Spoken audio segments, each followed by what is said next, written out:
Hello, and welcome back to Isaac's Reviews. I've been thinking about the books that I've been reading lately, books that I posted on the channel. I am thoroughly enjoying myself, but they all seem to have a common denominator: a very strong, heroic character. Not morally gray, but black and white. What makes a hero? I ask myself.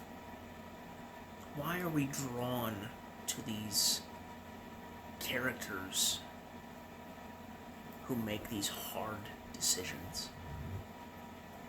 I think it's because of the world around us today.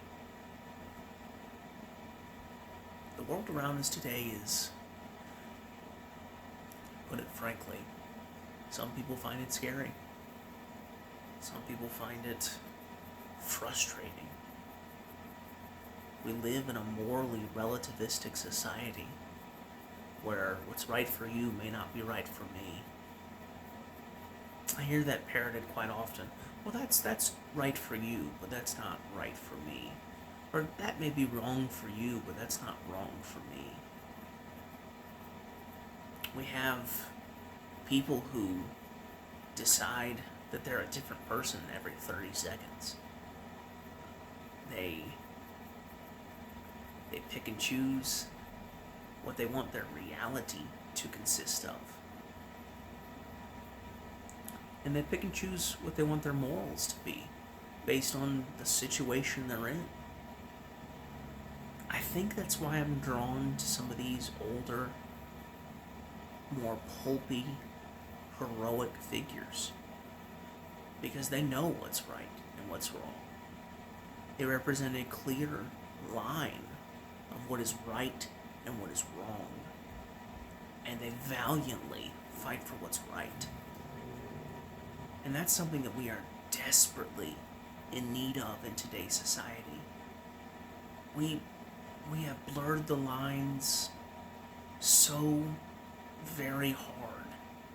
And we've created a world where up is down and down is up.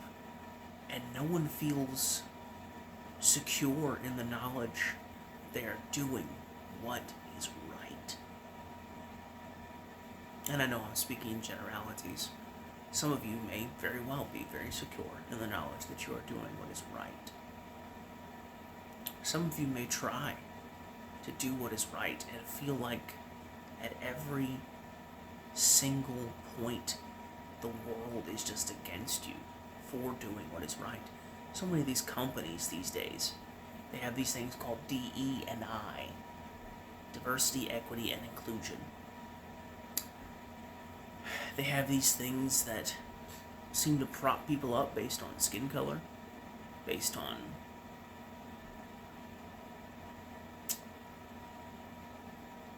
religious preferences, based on sexual preferences. None of these things should make a difference in your company. You ought to be propped up and promoted based on doing a good job. I know that seems like it could be a controversial statement, I guess. But your merits ought to get you where you are.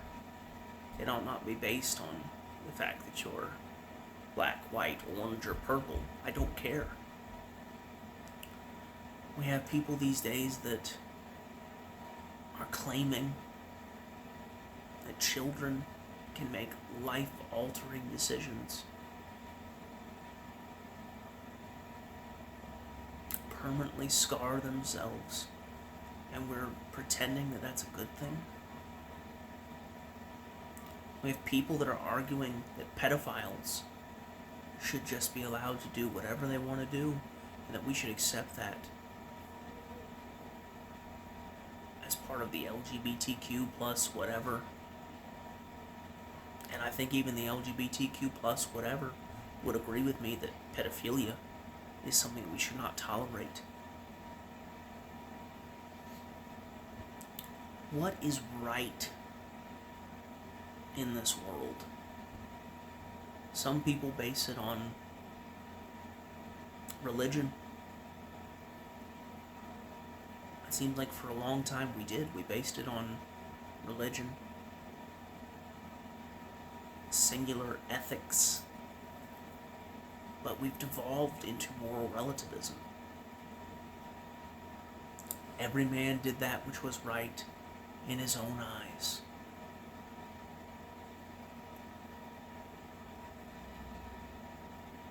I think that's why we're drawn to these heroes. I think that's why we're drawn to these examples. Not of moral relativism, but of a moral binary of men and women who staunchly do what is right and defend the innocent. I think we hope that we can get there again as a society. They're an inspiration. These fictional characters. They're an inspiration for us to do what we know is right and forget the consequences. I had family ask me one time why I enjoyed comic books quite so much. And I couldn't at the time boil it down for them, but I guess if I had to now, I would boil it down to there is a right and there is a wrong. And it's good to see the right triumphing and the wrong getting punished.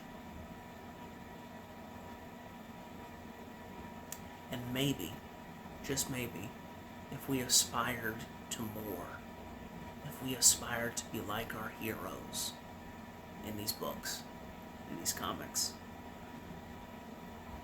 if we aspired to do what is right because, solely because, it is right, would that be such a bad thing?